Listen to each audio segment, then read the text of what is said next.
बेगम, अल्लाह पाक का बहुत एहसान है। अल्लाह पाक ने हमें एक प्यारी सी बेटी अता की है। अब अल्लाह पाक से दुआ है कि अल्लाह हमारे को एक बेटा भी इनायत कर दे, तो इससे हमारी ज़िंदगी आसान हो जाएगी, हमारा बुढ़ापे में सहारा बनेगा। क्या कहती हो बेगम इस बारे में? आप मस्जिद गए थे? आप किसी वली से मिलते, दुआ करवाते।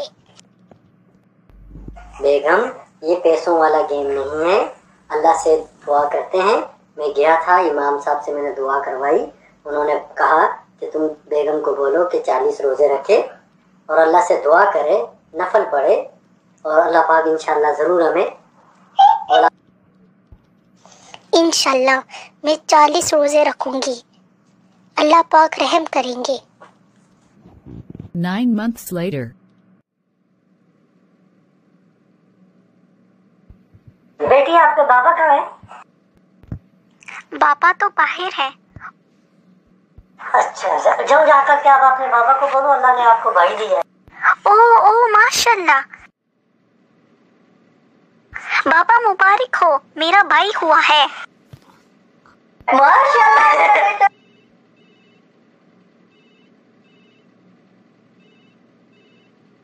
अल्लाह तेरा शुक्र, अल्लाह तेरा शुक्र। मैं सबको बता कर आती हूँ, मैं सबको फोन करती हूँ। खाना को भी फोन कर, पुप्पो को भी फोन कर, सबको बता कि हमारा भाई हुआ। A few years later. पापा, मुझे साइकिल चाहिए। बेटा तंग नहीं करो, मेरा पुत्र तंग नहीं करो। नहीं नहीं नहीं नहीं, नहीं बेटा, मुझे अभी चाहिए, अभी चाहिए। अब आप बड़े हो गए हो, ना करो, मैं आपको मारूंगा। ना करो, ना करो, मेरी तबीयत ठीक नहीं है बेटा। चाहिए पापा। कुछ नहीं होता, अल्लाह पाक ने हमें इतने अरसे के बाद एक की बात मानते हैं। बेगम, तुम्हारा दिमाग खराब है। हर रोज की इसकी फरमाइश है, जिद है, पढ़ाई में इसका दिल बिल्कुल नहीं लगता।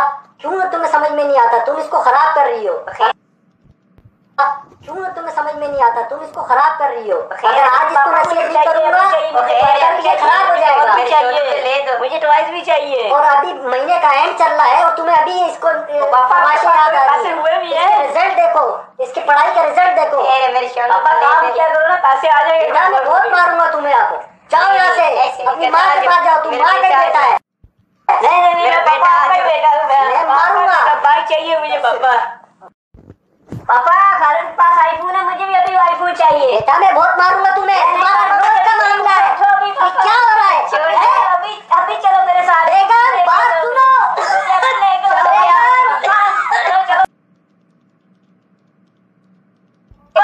बेगम, बात सुनो। क्या हो गया आप दोनों को? क्यों शोर मचाया हुआ है? उसके ड्रामों से मैं तंग आ गया हूँ। एक ही बार मुझे मौत आ जाए। पापा, चलो बेगम, इसको समझाना। बस मेरा टाइम करीब हो गया है। बस करे, बस मैं जाने वाला हूँ। 15 years later. आज मैं बड़ा जुआ जीत के आए और बड़ी पार्टी करेंगे। आज हैं मस्ती करेंगे, बड़ी पार्टी पियेंगे और पता नहीं क्या क्या करेंगे। सब कुछ हुआ तो सिगरेट पिएंगे, शीशे पिएंगे। हाँ, क्यों नहीं, सब करेंगे के। और क्या करेंगे? आज फुल एंजॉय करेंगे। हाँ, सही बात है, ठीक है।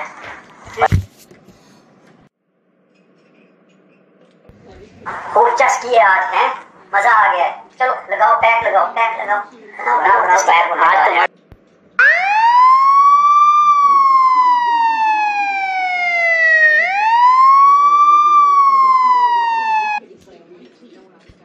आ गई है। अब तो बचने का भी कोई रास्ता नहीं है। किसी ने मुखबरी कर दी है। सब अपनी जगह में खड़े हो जाओ। हमने कुछ नहीं किया, ये कोक है। सर, ये शराब है। नहीं, शराब नहीं है। शराब है, क्या नजर आ रहा है? सबको हम उठाते हैं। चलो गाड़ी में, हमें छोड़ दो। घर वाले मारेंगे, घर वाले मारेंगे। अब घर में पता लग जाएगा। बोला था ना।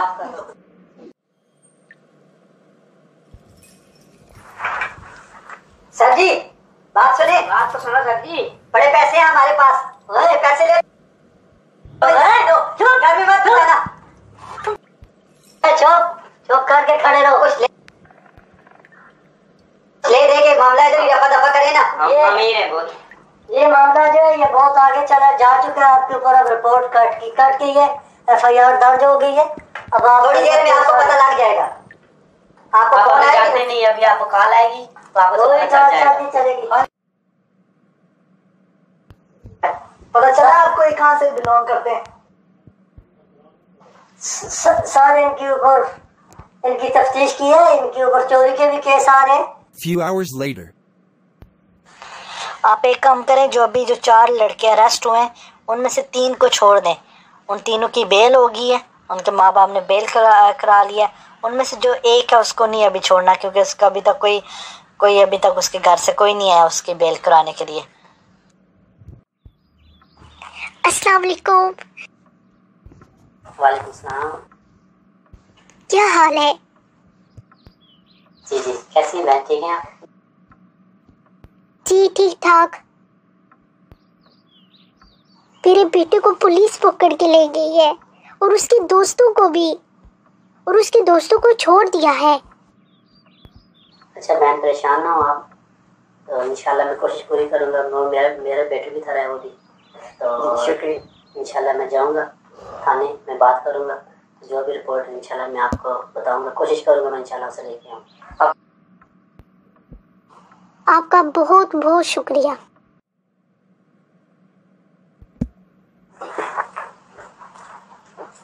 अस्सलाम वालेकुम।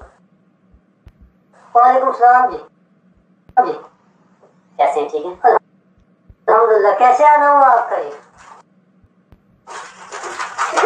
आपके पास हवालात में एक लड़का अरेस्ट है पप्पू नाम से। जी जी हाँ, दूसरी रात को आया जी। जी उसकी वालदा मेरी तरफ आई थी, तो वो ये है कि आपको नाज़म साहब ये बताएं कि उसके ऊपर केस है, चोरी के भी है, और वो जुआ और शराब पीते हुए, जुआ खेलते हुए पकड़ा गया, और उसके ऊपर जितनी मोहल्ले में चोरियां हुई थी वो उसके ऊपर केस साबित हो गया। उसको अब सजा हुई है। आज मैं उसको अदालत में लेकर गया था, तो जज साहब ने उसे 5 साल की कैद दी। अब वो कैद है, FIR दर्ज हो चुकी थी, और ये अब बहुत लेट हो गए। 1 हफ्ता गुजर गया उसका। एक हफ्ते से यहाँ पर है। तो यतीम बच्चा है वो, बस कोई सूरत निकाले हो सकता। आप कहते हैं यतीम होने के नाते उसकी जो सजा है कि मुशक्कत की, मैं उसको कम कर सकता हूँ कि उसको हम लोग उससे काम ज्यादा नहीं करवाएंगे। मेहनत मुशक्कत उसकी 4 साल बबाए मुशक्कत कैद है। तो ये दिन और रात है, 2 साल टोटल, तो डे एंड नाइट इसकी सजा है। तो अब हम कुछ नहीं कर सकते। देखिए उसके ऊपर बहुत से केस था। कुछ मेहरबानी करें, क्योंकि उसकी बड़ी परेशान थी। मैं साहब आएंगे, सारा है जी जी, तो आप कुछ मेहरबानी करें। चले साहब आएंगे, मैं साहब से बात करके आपको फिर मैं सरकार कर दूंगा। ठीक। हाँ कैसी हैं मैम? ठीक है जी। जी ठीक ठाक। कल रात में आपके पास आई थी अपने बेटे का पूछने, आपने पूछा? जी मैम, मैं गया था, मैंने बात की थी पुलिस स्टेशन जाके, तो पप्पू को ये है कि उसको सजा हो गई है। हाय अल्लाह, अब हमारा क्या होगा? एक वही हमारा सहारा था। बहन अल्लाह मालिक है, अल्लाह बेहतर करेगा जी। मेरी बेटी है, अगर आप उसकी जॉब लगवा दे। मेरा एक दोस्त है, मैं आपको उसका लिख लेता हूँ, ये पर्ची आप ले लें। तो उसके पास आप जहाँ से मेरा बताएं, इंशाल्लाह वो जॉब को बंदोबस्त कर दे। बहुत बहुत शुक्रिया। अस्सलाम वालेकुम सर। वालेकुम सलाम। हमारे मोहल्ले के नाजिम सर, उन्होंने आपके लिए पर्ची बेची है।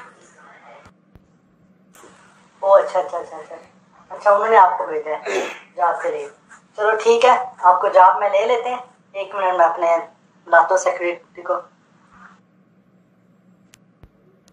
हेलो, आप प्लीज अंदर आइए।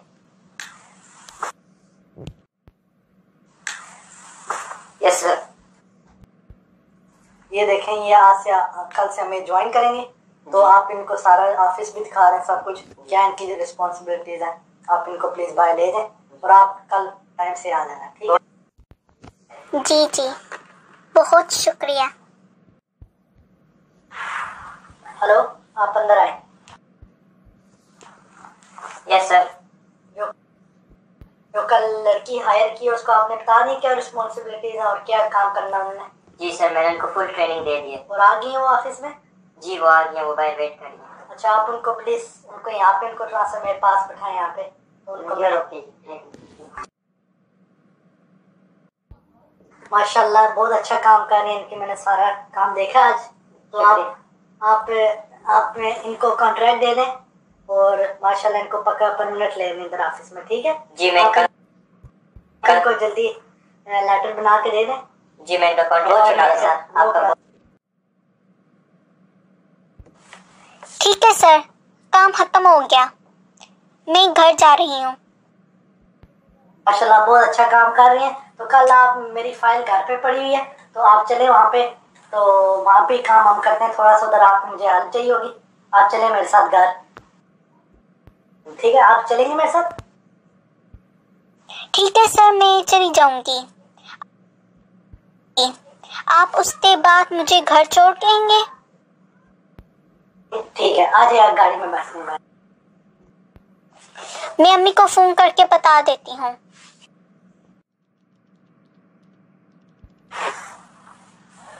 ये देखें, ये फाइल है, इनसे आप कांटेक्ट करें, ये सारे हमारे कॉन्ट्रैक्टर हैं। ठीक है जी, मैं इसको घर ले जाती हूँ, मैं पढ़ लूंगी। आप बताएं हमें, आपको ये घर कैसा लगा? घर तो माशाल्लाह बहुत प्यारा है, मैंने ऐसा कभी नहीं देखा। मैं सोच रहा था अगर हम दोनों आपस में शादी कर लें, तो आप इसमें राजी हैं? मुझे तो कोई एतराज नहीं है, इसमें आपको अम्मी से बात करनी पड़ेगी। मैं पुराना में कल आऊँगा, उनसे बात कर लूँगा इस बारे में, आपको मैं घर ड्रॉप कर लेता हूँ, ठीक है? बेटी, तुम क्यों घर लेट आई? वो पता है आज मुझे बॉस घर लेकर गए थे। क्या बात उसने की? उनके पास कुछ फाइलें पड़ी हुई थी घर पे। पता है वो मुझे ऑफिस के काम के लिए घर लेकर गए थे, मगर मुझे कहते हैं मुझसे शादी करोगी? क्या कह रही हो? मुझ पर गंदी नजर रखी हुई थी उन्होंने। अब आप मुझे बताएं मैं क्या करूं? जल्दी इस्तीफा दे दो। इस तरह की कोई बात मत करना, वो तुम्हारे बाप की उम्र का है। वो तुम्हें पता है ना, जो हमारे घर के सामने जो वात रहता है, उसके घर वाले तुम्हारे लिए रिश्ता लेकर आए थे। तुमने उससे शादी करनी है या नहीं? मेरा दिल करता है कि मैं उससे भागकर शादी कर लूं। हौसला रखो, हौसला रखो, मैं उनसे सुबह हाँ करूंगी। जैसे भी हो, इस बंदे को हाथ से ना जाने देना, बड़ा हैंडसम लड़का है। बहन, फिर आपने क्या सोचा है? जवाब भी बिल्कुल मेरे बेटों जैसा है, तो फिर हमें ये रिश्ता कबूल है। तो फिर 6 महीनों के बाद शादी होगी इंशाल्लाह। चलो कोई मसला नहीं, हम भी अपनी तैयारी स्टार्ट करते हैं। आगे खड़ी हुई है। अभी बच्चों को ट्यूशन पढ़ा कर आई हूँ, अभी बस का इंतजार कर रही हूँ। आजा, बैठ जा अंदर। बैठ जाऊँ? ठीक है, आप मुझे घर छोड़ देंगे? ठीक है, तो तुम जाती हो तो तुम्हें रोज घर छोड़ देता हूँ। चले, मैं अम्मी से पूछ कर बताऊंगी। चलो चल जा, और बात सुन, बंदा बात तू यतीम है और सही तरह से अपने मोहल्ले में रह कर, तो जब जाकर के कोई ऐसा काम नहीं करना दोबारा अंदर करना पड़े। तुम्हारा टाइम पूरा होगा, तुम आज जेल से रहोगे।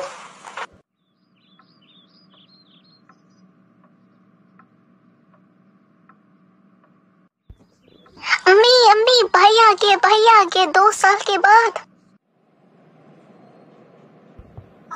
ये क्या आज आप लेट हो गए? आज थोड़ा ट्रैफिक में फंस गया था इसलिए। कहीं कोई लड़की वड़की का चक्कर तो नहीं है ना? नहीं, आपके अलावा फिलहाल कोई। चले फिर मुझे घर छोड़ दें। बस में लड़का कौन था ये आप अम्मी से पूछ रहे हैं।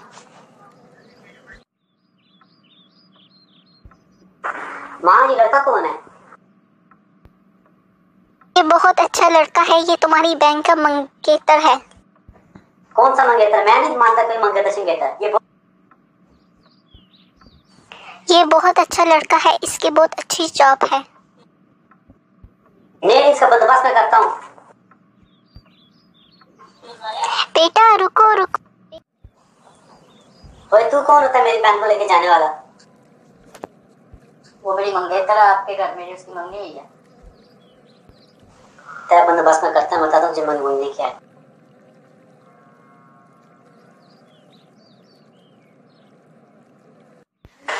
माँ, भाई ने मेरी जान, मेरे जवाद को मार दिया।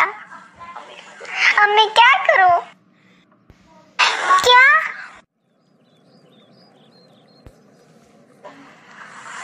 हाँ जी, आपने अपना बड़ा सारे से जो कत्ल किया ये बंदा है, इसको पकड़े। इसको तो आप उम्र कैद करो। ये चलो, कैद करो। ये चलो, इसको चलो जी, चलो।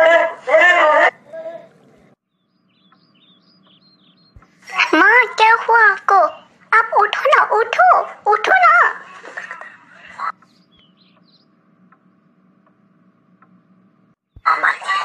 लगता है माँ मर गई है।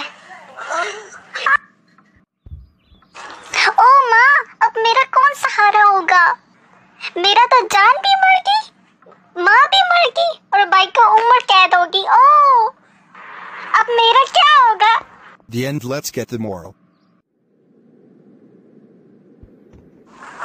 हमने इस कहानी से 2 सबक अखज़ किए। एक ये कि बचपन में अपनी औलाद की तरबियत ठीक करनी चाहिए और किसी किस्म का लाड लिबास करने से हमारी औलाद जो है कहीं ऐसा ना हो बिगड़ ना जाए। इस चीज़ का बड़ा ख्याल रखना चाहिए और बड़े होकर के हमें ये बात बहुत सोचनी चाहिए और बड़े एहतियात से काम करना चाहिए। हमारी थोड़ी सी आवारागर्दी और थोड़ी सी बदमाशी जिंदगी का पछतावा बन जाती है। हम खुद जेल चले जाते हैं बदमाशी और आवारागर्दी की वजह से, और पीछे जो हमारी रिश्ते हैं, हमारी बहनें या माएँ, उनकी रिश्तों के साथ फिर लोग खेलने लग जाते हैं और उनकी मजबूरियों का फायदा उठाने लग जाते हैं। तो बेहतर यही है कि हमें वो काम करने चाहिए जिसमें हमारी इज्जत महफूज रहे।